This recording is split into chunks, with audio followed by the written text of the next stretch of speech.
वास्तव में हमारे प्रयासों के परिणाम अक्सर विलंबित होते हैं। महीनों या वर्षों बाद ही हमें अपने द्वारा किए गए पिछले काम का सही मूल्य पता चलता है। इसके परिणाम स्वरूप निराशा की घाटी हो सकती है, जहां लोग हफ्तों या महीनों की कड़ी मेहनत के बाद कोई परिणाम न मिलने पर निराश महसूस करते हैं। हालांकि यह काम बर्बाद नहीं हुआ था, यह बस संग्रहित किया जा रहा था।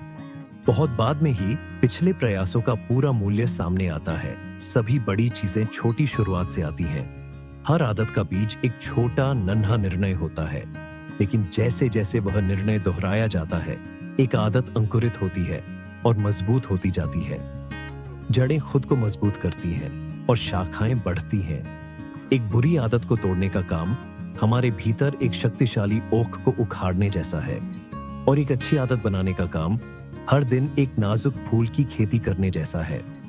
लेकिन क्या यह निर्धारित करता है कि हम अव्यक्त क्षमता के पठार से बचने और दूसरी तरफ से टूटने के लिए पर्याप्त समय तक एक आदत से चिपके रहते हैं? ऐसा क्या है जो कुछ लोगों को अवांछित आदतों में फिसलने का कारण बनता है और दूसरों को अच्छी आदतों के चक्रवृद्धि प्रभावों का आनंद लेने में सक्षम बनाता है? लक्ष्यों के बारे में भूल जाओ, इसके बजाय सिस्टम पर ध्यान केंद्रित करो। प्रचलित ज्ञान का दावा है कि जीवन में हम जो चाहते हैं उसे प्राप्त करने का सबसे अच्छा तरीका है बेहतर आकार में आना, एक सफल व्यवसाय बनाना, अधिक आराम करना और कम चिंता करना, दोस्तों और परिवार के साथ अधिक समय बिताना, विशिष्ट कार्रवाई योग्य लक्ष्य निर्धारित करना है।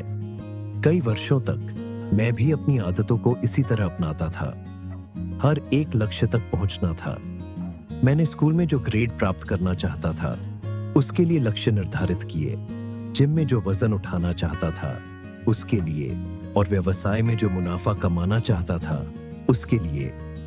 मैं कुछ में सफल हुआ, लेकिन मैं उनमें से बहुतों में असफल रहा। आखिरकार मुझे यह महसूस होने लगा कि मेरे परिणामों का मेरे द्वारा निर्धारित लक्ष्यों से बहुत कम लेना देना है, और लगभग हर चीज उन प्रणालियों से है जिनका मैंने पालन किया। सिस्टम और लक्ष्यों के बीच क्या अंतर है? यह एक अंतर है जो मैंने पहली बार स्कॉट एडम्स से सीखा, जो डिल्बर्ट कॉमिक के पीछे के कार्टूनिस्ट हैं। लक्ष्य उन परिणामों के बारे में है जिन्हें आप प्राप्त करना चाहते हैं। सिस्टम उन प्रक्रियाओं के बारे में है जो उन परिणामों की ओर ले जाती हैं। यदि आप एक कोच हैं तो आपका लक्ष्य एक चैंपियनशिप जीतना हो सकता है। आपका सिस्टम वह तरीका है जिससे आप खिलाड़ियों की भर्ती करते हैं, अपने सहायक कोचों का प्रबंधन करते हैं और अभ्यास आयोजित करते हैं। यदि आप एक उद्यमी हैं तो आपका लक्ष्य $1 मिलियन का व्यवसाय बनाना हो सकता है। आपका सिस्टम यह है कि आप उत्पाद विचारों का परीक्षण कैसे करते हैं, कर्मचारियों को काम पर रखते हैं और विपणन अभियान चलाते हैं। यदि आप एक संगीतकार हैं तो आपका लक्ष्य एक नया टुकड़ा बजाना हो सकता है। आपका सिस्टम यह है कि आप कितनी बार अभ्यास करते हैं, आप कठिन उपायों को कैसे तोड़ते और निपटते हैं, और आपके प्रशिक्षक से प्रतिक्रिया प्राप्त करने की आपकी विधि। अब दिलचस्प सवाल के लिए, यदि आप अपने लक्ष्यों को पूरी तरह से अनदेखा कर देते हैं और केवल अपने सिस्टम पर ध्यान केंद्रित करते हैं, तो क्या आप फिर भी सफल होंगे?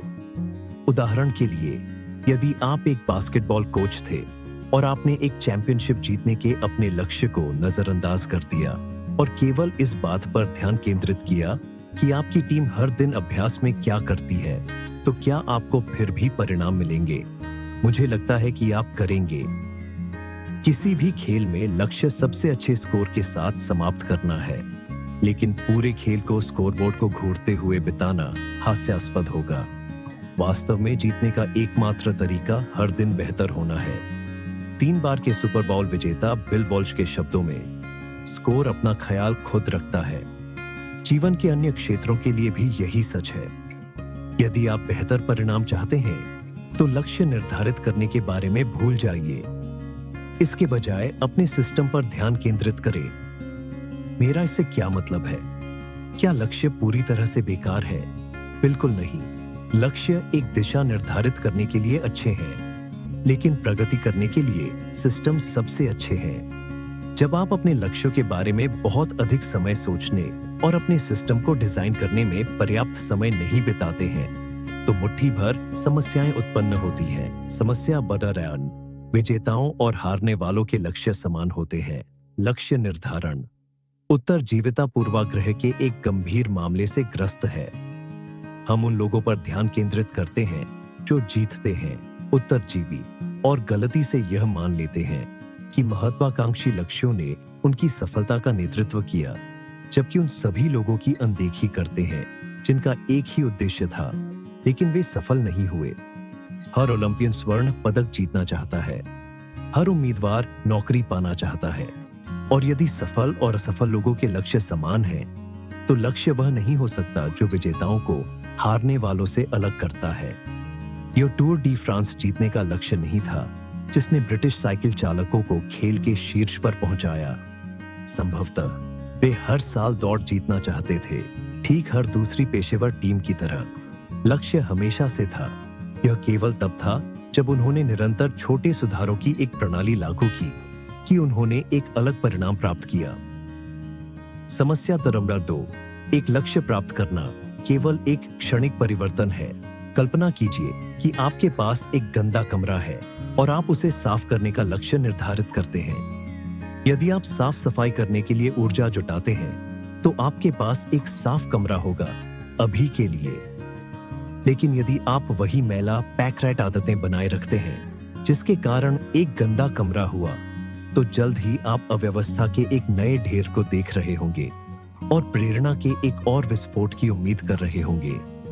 आप उसी परिणाम का पीछा कर रहे हैं क्योंकि आपने इसके पीछे के सिस्टम को कभी नहीं बदला। आपने कारण को संबोधित किए बिना एक लक्षण का इलाज किया। एक लक्ष्य प्राप्त करना केवल आपके जीवन को उस क्षण के लिए बदलता है। यह सुधार के बारे में प्रतिसहज ज्ञान युक्त बात है। हम सोचते हैं कि हमें अपने परिणामों को बदलने की जरूरत है, लेकिन परिणाम समस्या नहीं है। हमें वास्तव में उन प्रणालियों को बदलने की जरूरत है जो उन परिणामों का कारण बनती है। जब आप परिणाम स्तर पर समस्याओं का समाधान करते हैं तो आप उन्हें केवल अस्थायी रूप से हल करते हैं। अच्छे के लिए सुधार करने के लिए आपको सिस्टम स्तर पर समस्याओं को हल करने की आवश्यकता है। इनपुट को ठीक करें और आउटपुट खुद को ठीक कर लेंगे। समस्या 3, लक्ष्य आपकी खुशी को प्रतिबंधित करते हैं। किसी भी लक्ष्य के पीछे निहित धारणा यह है, एक बार जब मैं अपने लक्ष्य तक पहुंच जाऊंगा तो मैं खुश हो जाऊंगा। लक्ष्य प्रथम मानसिकता के साथ समस्या यह है कि आप लगातार अगले मील के पत्थर तक खुशी को टाल रहे हैं। मैं इस जाल में इतनी बार फिसल चुका हूं कि मैं गिनती खो चुका हूं। वर्षों तक खुशी हमेशा मेरे भविष्य के स्वयं के आनंद के लिए कुछ थी। मैंने खुद से वादा किया था कि एक बार जब मैं 20 पाउंड की मांसपेशी हासिल कर लूंगा या मेरे व्यवसाय को न्यूयॉर्क टाइम्स में चित्रित किया जाएगा तो मैं अंत में आराम कर सकता हूं। इसके अलावा लक्ष्य एक या संघर्ष पैदा करते हैं। या तो आप अपना लक्ष्य प्राप्त करते हैं और सफल होते हैं, या आप असफल होते हैं और आप एक निराशा है। आप मानसिक रूप से खुद को खुशी के एक संकीर्ण संस्करण में बंद कर लेते हैं। यह गुमराह करने वाला है। यह संभावना नहीं है कि जीवन के माध्यम से आपका वास्तविक मार्ग उस सटीक यात्रा से मेल खाएगा जो आपके मन में थी जब आपने शुरुआत की थी। जब सफलता के कई रास्ते हों तो अपनी संतुष्टि को एक परिदृश्य तक सीमित करने का कोई मतलब नहीं है। एक सिस्टम प्रथम मानसिकता मार्ग प्रदान करती है। जब आप उत्पाद के बजाय प्रक्रिया से प्यार करने लगते हैं तो आपको खुद को खुश रहने की अनुमति देने के लिए इंतजार नहीं करना पड़ता है। आप किसी भी समय संतुष्ट हो सकते हैं जब आपका सिस्टम चल रहा हो, और एक सिस्टम कई अलग अलग रूपों में सफल हो सकता है, न कि केवल उस एक में जिसकी आप पहली बार कल्पना करते हैं। समस्या 4, लक्ष्य दीर्घकालिक प्रगति के साथ बाधाओं पर है। अंत में एक लक्ष्य उन्मुख मानसिकता एक योयो प्रभाव पैदा कर सकती है। कई धावक महीनों तक कड़ी मेहनत करते हैं, लेकिन जैसे ही वे फिनिश लाइन पार करते हैं वे प्रशिक्षण बंद कर देते हैं। दौड़ अब उन्हें प्रेरित करने के लिए नहीं है। जब आपकी सारी मेहनत किसी विशेष लक्ष्य पर केंद्रित होती है तो उसे हासिल करने के बाद आपको आगे बढ़ाने के लिए क्या बचा है? यही कारण है कि कई लोग एक लक्ष्य को पूरा करने के बाद खुद को अपनी पुरानी आदतों में वापस लौटते हुए पाते हैं। लक्ष्य निर्धारित करने का उद्देश्य खेल जीतना है। सिस्टम बनाने का उद्देश्य खेल खेलना जारी रखना है। सच्ची दीर्घकालिक सोच लक्ष्य रहित सोच है। यह किसी एक उपलब्धि के बारे में नहीं है। यह अंतहीन शोधन और निरंतर सुधार के चक्र के बारे में है। अंततः यह प्रक्रिया के प्रति आपकी प्रतिबद्धता है जो आपकी प्रगति का निर्धारण करेगी। परमाणु आदतों की एक प्रणाली। यदि आपको अपनी आदतें बदलने में परेशानी हो रही है तो समस्या आप नहीं है, समस्या आपकी प्रणाली है। बुरी आदतें बार बार दोहराती है, इसलिए नहीं कि आप बदलना नहीं चाहते, बल्कि इसलिए कि आपके पास बदलाव के लिए गलत प्रणाली है। आप अपने लक्ष्यों के स्तर तक नहीं बढ़ते हैं, आप अपनी प्रणालियों के स्तर तक गिर जाते हैं। एकल लक्ष्य के बजाय समग्र प्रणाली पर ध्यान केंद्रित करना इस पुस्तक के मुख्य विषयों में से एक है। यह परमाणु शब्द के गहरे अर्थों में से एक है। अब तक आपने शायद महसूस किया होगा कि एक परमाणु आदत एक छोटे से बदलाव, एक मामूली लाभ, एक 1% सुधार को संदर्भित करती है। लेकिन परमाणु आदतें सिर्फ कोई पुरानी आदतें नहीं हैं, चाहे वे कितनी भी छोटी क्यों न हो। वे छोटी आदतें हैं जो एक बड़ी प्रणाली का हिस्सा है। जैसे परमाणु अणुओं के निर्माण खंड है, वैसे ही परमाणु आदतें उल्लेखनीय परिणामों के निर्माण खंड है। आदतें हमारे जीवन के परमाणुओं की तरह हैं। प्रत्येक एक मौलिक इकाई है जो आपके समग्र सुधार में योगदान करती है।